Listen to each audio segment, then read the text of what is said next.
This is the truth of Tungtong Sahur. Tungtong Sahur is actually bad. It all started by TikTok. Look, in Facebook, I will just say Tungtong Sahur. Now my dad told me Tungtong Sahur is bad because Tetelestai, Pastor Tetelestai, said, bakit hindi nyo na dapat pinaparinig sa mga anak nyo yung kantang Tung Tung Tung Sahur? Ito yung image niyan. Recently may nag-post kasi na nanay, yung experience sila ng anak niya. Yung anak niya kasi mahilig patugtugin yung Tung Tung Tung Sahur. Lagi na daw nagigising ng 3:17 AM. So, it says, a mother and son. The son always heard the Tungtong Sahur. He's obsessed with Tungtong Sahur, the son. And he always wakes up at 3 a.m.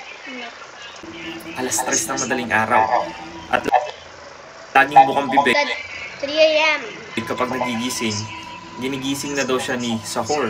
At Ginigising, pag sabihin, it means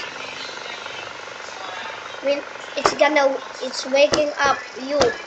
So, like Tungtong Sahur is waking up the son.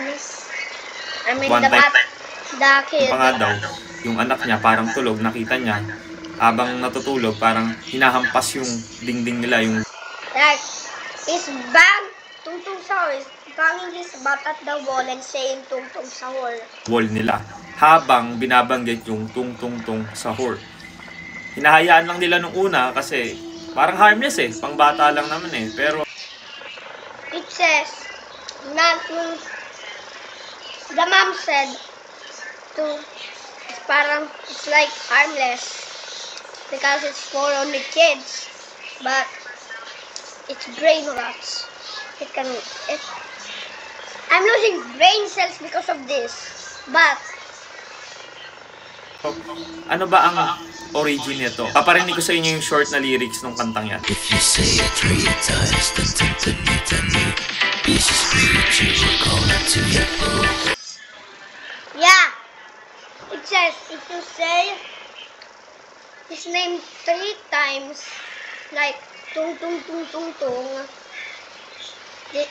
this creature will come to your home. Pwede nyo pakinggan yung buo, masa-search nyo naman yan. Pero sabi doon, di ba? If you say 3 times, this creature will come to your home. So ano ba sinasabi ng Bible dito? Though wala namang specific na verse na huwag kang makinig sa tung-tung-tung. Hindi. So i-apply natin yung biblical principle. Una, alamin muna natin anong origin yan. Saan ba nanggaling yan? Is it demonic? Should we avoid it? Lalo na kung Kristiyano ka. So ang origin or background niyang tung-tung-tung sahur, part siya ng Ramadan. Yung sahur, yan yung ginagawa ng mga Muslim bago magbukang liwayway ng Ramadan, yung pag-aayuno nila or fasting nila. And we know, no offense here, I'm just speaking truth, na they have false God and false gospel kasi tao lang si Jesus sa kanila.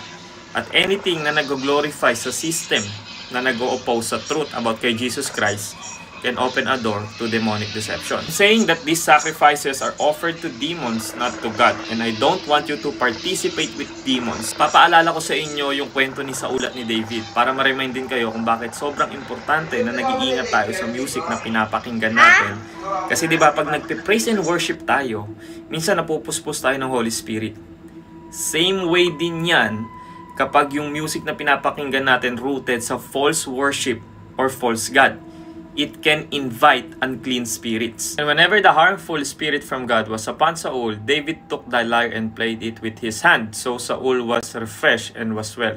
And the harmful spirit departed from him. So every time na nagpe-play si David ng music instrument niya, nada-drive out niya yung evil from Saul. So if music can drive out evil, then ungodly music can invite evil. So we're not here naman para maging legalistic or hindi naman natin ginagawa to. So it says, when you sing godly music, the demons will go away. But if you sing ungodly music like Tung Tung Sahur, it can invite demons, bad spirits. So, I will show you the image of Tung Tung Tung Sahur.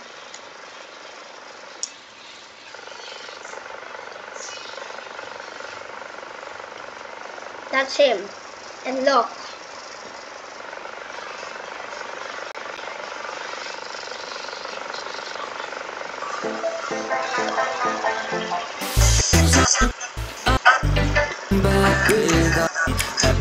If you say it 3 times, dun dun dun dun, this creature will come to your home.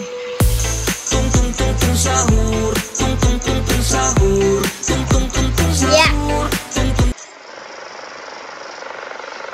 So, Tung Tung Tung Sahur is actually bad.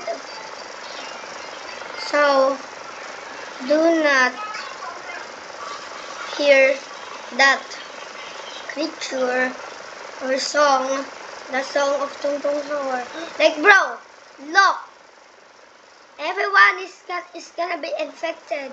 The world is gonna be infected with Tung Tung Sahur if everyone is like this. Like, look at the videos. Look, Tung Tung Sahur, still a brain rot. Tung Tung Tung Sahur, still a brain rot.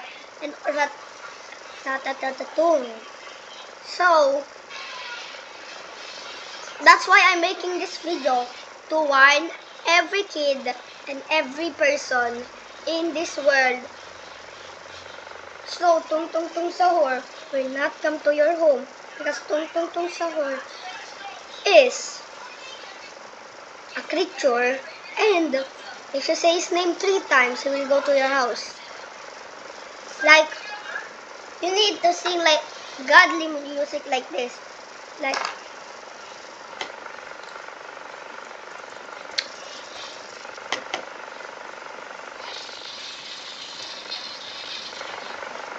this.